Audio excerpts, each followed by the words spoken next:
Matter इस chapter के question answer solve कर रहे थे और लास्ट लेक्चर में हम डिस्कस कर चुके हैं up to question number 10। So now starting from question number 11 अब अपनी एनसीईआरटी बुक ओपन कर सकते हैं पार्ट 2 और उसमें ये होगा page number 290 I think 295। Okay, so this is page number 295 और इस पर आप आ जाएंगे 11.11 है ना। कई लोग बोलते हैं 11.11, so that is not correct, it is 11.11। Point के बाद जो भी आएगा उसको हम ऐसे बोलेंगे। तो 11वां सवाल है बच्चों एक्सरसाइज का। The coefficient of volume expansion of glycerin is 49 into 10⁵ Kelvin inverse। ठीक है, ये आपको गामा दिया हुआ है ना, गामा कह सकते हैं इसको या 3 टाइम्स अल्फा कह सकते हैं या अल्फा सबस्क्रिप्ट वी कह सकते हैं, तीनों सिंबल से हम इसको दिखा सकते हैं।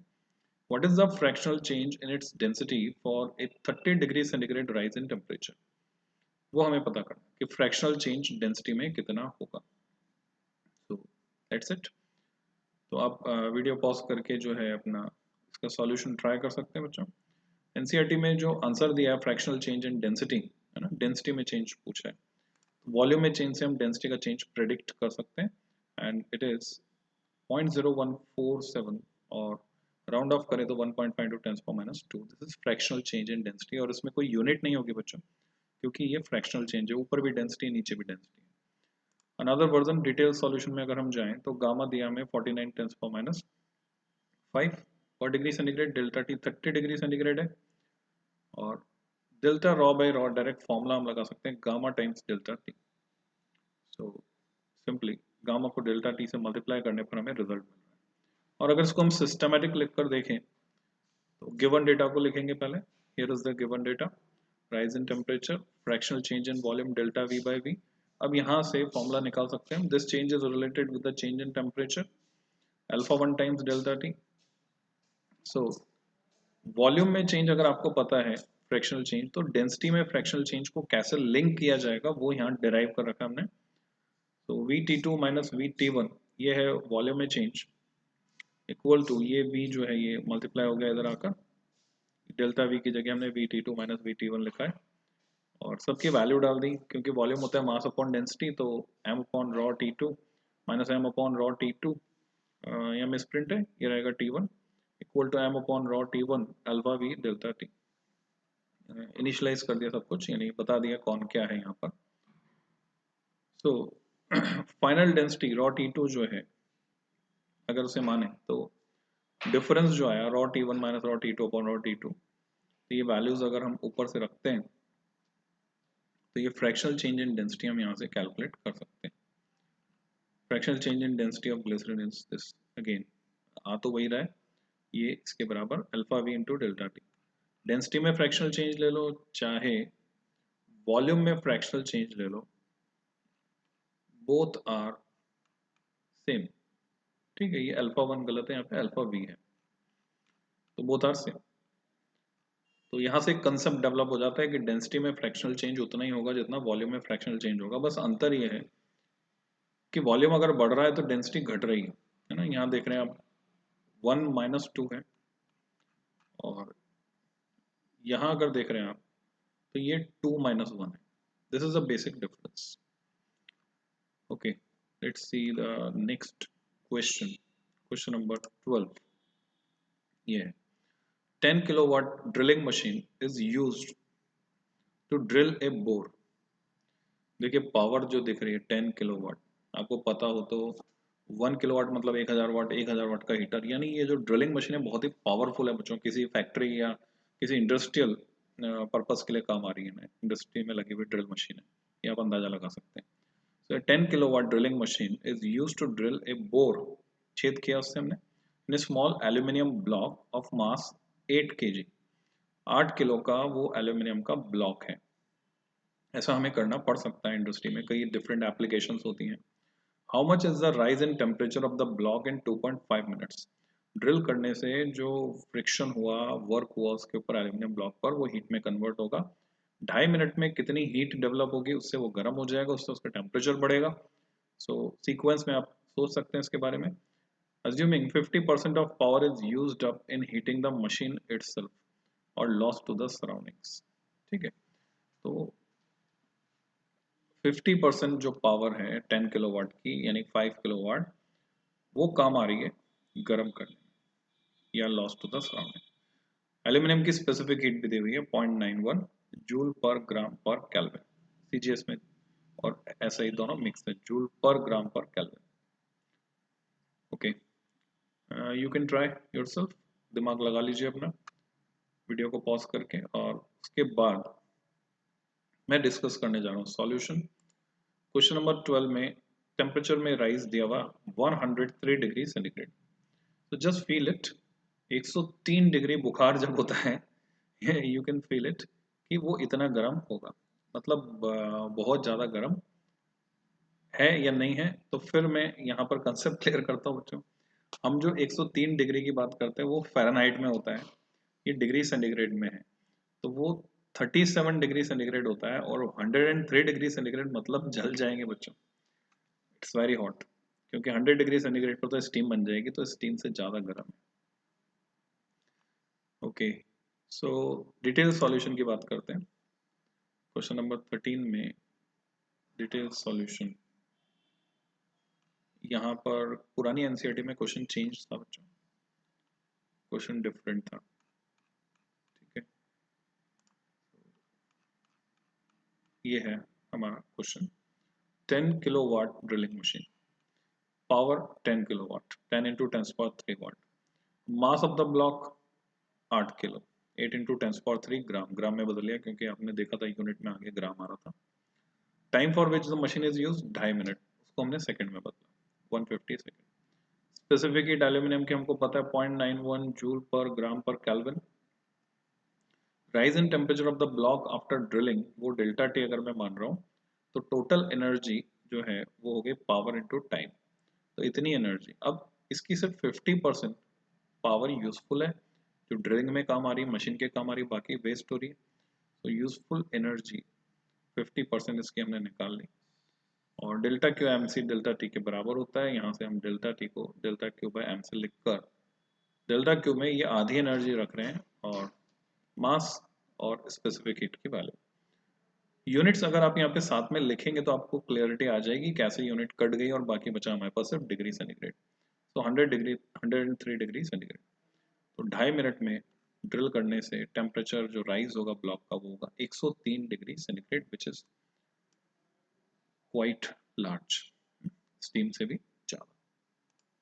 Okay, question number 13, copper block of mass 2.5 kg, आपके पास तांबे का ब्लॉक है, क्यूबिकल ब्लॉक मान लीजिए, just block 2.5 kg is heated in A furnace, गर्म कर रहे हैं सीधे भट्टी में, कहाँ तक 500 डिग्री सेंटीग्रेड तक। कितना होता होगा temperature 500 degree centigrade, 5 times that of boiling point of water, 5 गुना। And then placed on a large ice block, उसके बाद हमने इसको बर्फ के बड़ी सिल्ली, सिल्ली बोल दीजिए, बहुत बड़ा ब्लॉक उस पर रख दिया। क्या होगा, तुरंत हीट एक्सचेंज होगा दोनों के बीच, तब तक होगा जब तक कि दोनों का टेम्परेचर सेम नहीं हो जाता, तो बर्फ पिघलने लगेगी।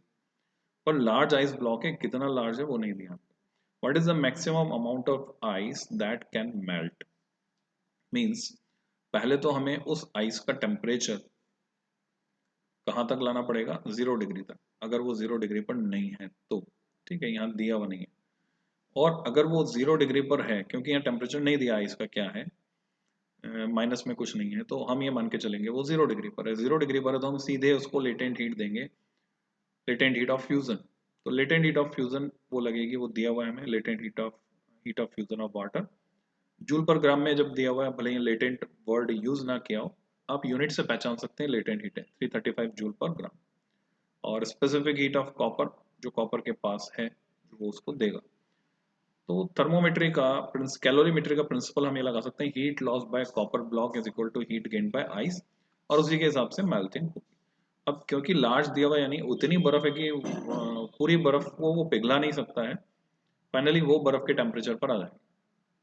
तो कॉपर का ब्लॉक 0 डिग्री तक आने में जितनी हीट लूज करेगा, उतनी हीट ये बर्फ गेन करेगी और पानी में कन्वर्ट हो जाएगी। So you can do that, ms delta theta for copper equal to m into l for ice, और यहाँ से ये जो m इंटू एल वाला m है वो आपको कैलकुलेट करना है. So do it yourself. Here is the solution. 1.5 kilo बर्फ पिघल जाएगी बच्चों, और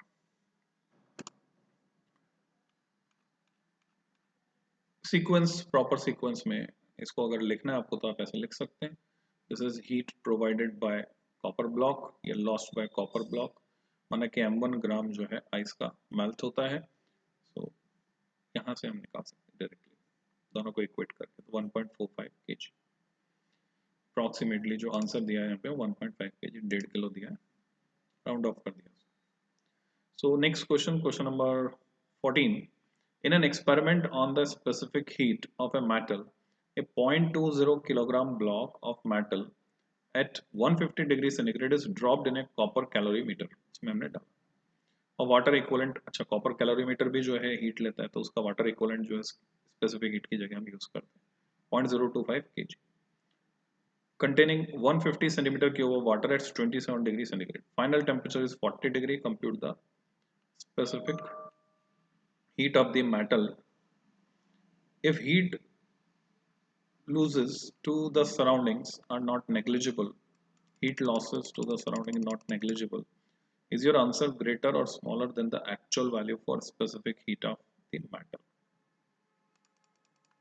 तो ये बताना है. Go through the question twice. हमने जो एक्सपेरिमेंट किया स्पेसिफिक हीट के लिए, 0.2 किलोग्राम का ब्लॉक था मेटल का, और वो था 150 डिग्री सेंटीग्रेड पर. उसको हमने कॉपर के कैलोरीमीटर में डाला, जिसका वाटर इक्विवेलेंट हमें पता है, और उसमें वाटर भी था. तो वाटर भी हीट लेगा, कैलोरीमीटर भी हीट लेगा, और फाइनल टेम्परेचर 40 डिग्री आ रहा है. फिर से प्रिंसिपल ऑफ कैलोरीमेट्री हमें लगाना है और आंसर निकालना है. So the answer is 0.43 joule per gram पर केल्विन. और अगर लॉस नहीं होता है तो इट विल बी स्मॉलर. क्या स्मॉलर है ये पूछा है. Heat losses to the surroundings are not negligible. Loss होता है यानी नेग्लिजिबल नहीं माने, तो आपका आंसर इससे ज्यादा आएगा या कम आएगा. Actual value for specific heat of metal. आपसे पूछा क्या गया है, specific heat of the metal पूछिए. तो स्पेसिफिक हीट कम रहेगी तभी वो लॉसेस अगर नहीं हो रहे हैं तो वो भी उसको लॉसेस नेग्लिजिबल नहीं है तो सोच के देखें इसको थोड़ा सा सेंसिबली लॉजिकली सोचेंगे तो समझ में आएगा स्मॉलर क्यों है. सो आंसर हमने देख लिया एनसीईआरटी का. डिटेल सॉल्यूशन की अगर मैं बात करता हूँ, पुरानी एनसीईआरटी में लगते बच्चों को. So here is the solution. हमने पूरा सिस्टमैटिकली लिखा. Mass 200 gram, initial temperature 150 degree, final temperature 40 degree. तो ये हीट दे रहा है. कैलोरीमीटर का वाटर इक्विवेलेंट इसको हमने कन्वर्ट किया, यानी कैलोरीमीटर को हम मान सकते हैं 25 ग्राम, और ये जोड़ देंगे हम किसमें, मास ऑफ वाटर में. यानी कैलोरीमीटर नहीं होता, उसकी जगह क्या होता, 25 ग्राम पानी होता, तो सेम सिचुएशन होती. वॉल्यूम दिया हुआ है वाटर का, वाटर की डेंसिटी हम जानते हैं, उससे मास निकाल सकते हैं. मास ऑफ वाटर है टेम्परेचर 27 डिग्री, 150 इंटू 1 ग्राम पर सेंटीमीटर क्यूब. हमने डेंसिटी है उसकी, तो 150 ग्राम आ गया. टेम्परेचर में कितना फॉल हो रहा है वो हमें दिखाई दे रहा है, 110 डिग्री. 150 से कहाँ जा रहा है, 40 पर आ रहा है. So specific heat of water 4.186 joule per gram per degree Kelvin. Specific heat of metal C, heat loss by metal, ये Q मान सकते हैं आप इसको, mc delta theta delta T. Rise in temperature of the water and calorimeter system 40 minus 27 13 degree centigrade. Heat gain by water and calorimeter system, उसको हमने delta okay theta से दिखाते हैं, delta theta dash double dash से दिखाया. मास में equivalent मास आ जाएगा, और ये लगा दिया हमने principle of calorimetry. Heat loss by metal equal to heat gain by water and calorimeter system. दोनों को इक्वेट किया, और यहाँ पे जो अननोन है दैट इज सी, मेटल का, मेटल की स्पेसिफिक हीट, और वो यहाँ से आती है 0.43 जूल पर ग्राम पर kelvin. If some heat is lost to the surroundings, then if this is इसकी जगह होना चाहिए if. अगर सराउंडिंग्स को हीट का लॉस होता है, then the value of C will be smaller than the actual value. Correct. Okay, next question number 15. This is question number 15. Given below are observation on molar specific heat at room temperature of some common gases. ये molar specific heats दी हुई हैं.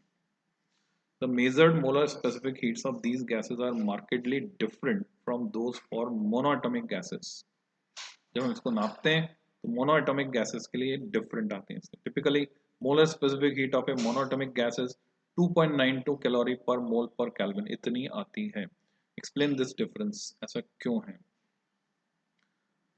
What can you infer from the somewhat larger than that rest value for chlorine? Chlorine के लिए value ज्यादा क्यों आ रही है उसका रीजन भी आपको एक्सप्लेन करना है.